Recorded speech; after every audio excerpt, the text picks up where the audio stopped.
le soifua whaatala whātu se whapoponga le nei o Tala Fou o le radio Samoa mai Ausetalia. E toi titi lua salau miliona leo le a whao ngā le whainga māloa ni usa walese e whaatino i mea ua whautuaina le whaia mō puipuinga mai lo longa a maise o le whaata waionisi o waa la vea i fou rescue boats ia alo fia i le toi tūra i mai o le tūranga na vaia i lo longa o le Northern Rivers i le tausanga nei. O le Premier, wa ta wele APC o le aia wha lau lua nisi o paketi, e whesoso ni ai mo le wha lelei a tiri o mea whainga nuenga mana o mia, mo taimi o wha lawe lawe e tutupu wha fosei, i le stete, e meise nisi vaenga sa le i le lei ai, le tāpena ina i le taimi o lo longa. E si dia mara se fulu wono miliona ua wha anganga mo tūranga tau i le ave sewa ve mai o tangata mai no fuanga a fia, Evacuation Center Management, ma no fuanga e anga i atu iai mo le saunga le mu, ma le se fulu tasi miliona ua wha anganga mo le whaia wa o ngā tangata lau tele e ono fia vea ma volunteers i taimi o wha lawe lawe wha fosei. O lo anga ina iso e ngā leo leo Quincelani, be wha maonia ni so o tanga o le auso lea sa hafua i le wha lawe lawe tele le stete i le vasa nei, ma mariri wai manu le malo e to olua, ma ni kulupu wha tupu wha lawe lawe o lo mata wina i lunga o penga ta wha langi. Se ripoti le tamai o le wha lawe lawe le nei, pe ona au ina maumu atu i le asona nafi i Tala Fou, o wha ilo ai leo leo, o lo sue sue foi pe iei se wha maoninga e fōlinga sa mai le iatu nei leo leo i lea no fuanga i a whasi o tia ai.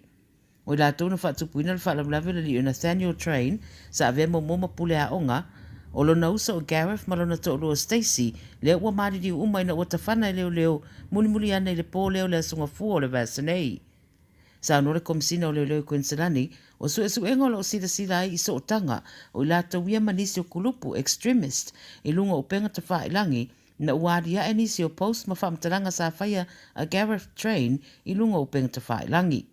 Wha o fo i wha mai senga le li pāremia i a inga o nei malo le malo o maririu, ma le atunu o atoa i le nei wha lawe matautia. O lo o wha o wau peso e suenga a o saunua le Premier ni sa walese Dominic Perrottet o le Sydney Opera House o le a wha lanu moana uma le po ana nei e mana tuai nei malo le malo o maririu a o wha tino la tau tiute.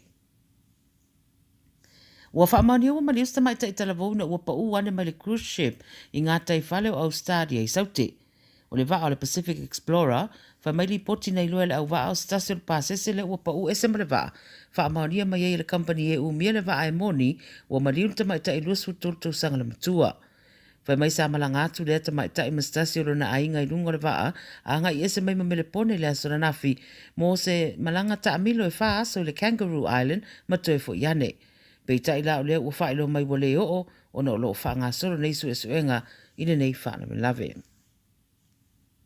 Mo fai te tele se mata upe au fiaini teine a onga i se a onga i sini, sa la tau wha ilua le fia fia na wa ave se mai, ia la tau manista mai tia onga mai le wha unga le tau sanga se fulu, ona o la tau watingi lima wha pipi, fake nails. O ta ue Eva Cole i le 9 News, o ia mai toi titi afa o le pasenga whau, na ave se mai ma le wha unga le ale Makela Girls School, i le tu i matua sini, ona o atingi lima wha pipi. Na ia wha matala i le Porkalamele Today, sa lapta ia le aonga tamaiti umo le ale whatanga ina tingi lima vali e peitai, o la tau whato a mai le formula le aonga, sa teu te wai a tingi lima. O le wha matalanga ma le mtanga luenga wa aonga pe ona ta ule li poti u whaelo ai, sa manino le wha sisilanga le aonga sa tuina i tamaiti aonga, ma ave fo i tusi i mātua, e le taria le aonga ni whai ngā teu ngā tingi lima, e mai se lava i le aso le wha unga.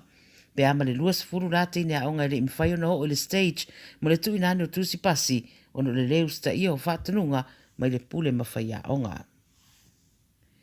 Ma le tala muri o whatatali pēr nisi po le atonu le taimi le a amata i whainga malanga Stasio Company va le fou whaingoa ina le bonsa le wo lato fola ni pasese taungo fie mo malanga i tonu o Ausetalia. Le masina o ke topo le tausanga taruaina mo i whaalau loa ia fuafuanga mai le company vaalele ma le wha moe e o mai ile o ngā tono le tausanga le nei o wha ngā ioi malanga. Pei tai o le iei pēr o wha atuai o lo wha talitaria pēr nisi o tūlanga e auna ioina mai le Civil Aviation Safety Authority po le CASA ia mawai le tusipasi ma whai eno wha atino whai ngā malanga le Air Operator Certificate. O Tim Jordan, le ofisa siro le company lea vaalele fou sa ia tā ua e le o mautinoa le temi nei po le atonu le taimi amatai malanga, o le au nanga le pansa, o le au foi naisa tautua e Queensland, New South Wales ma Victoria. O lato whaelua o le au lato wofo mai pasese au pito mawalalo i le maketi mo tangata malanga. Tala ia le radio Samoa, ia mole nei fo ia wauri.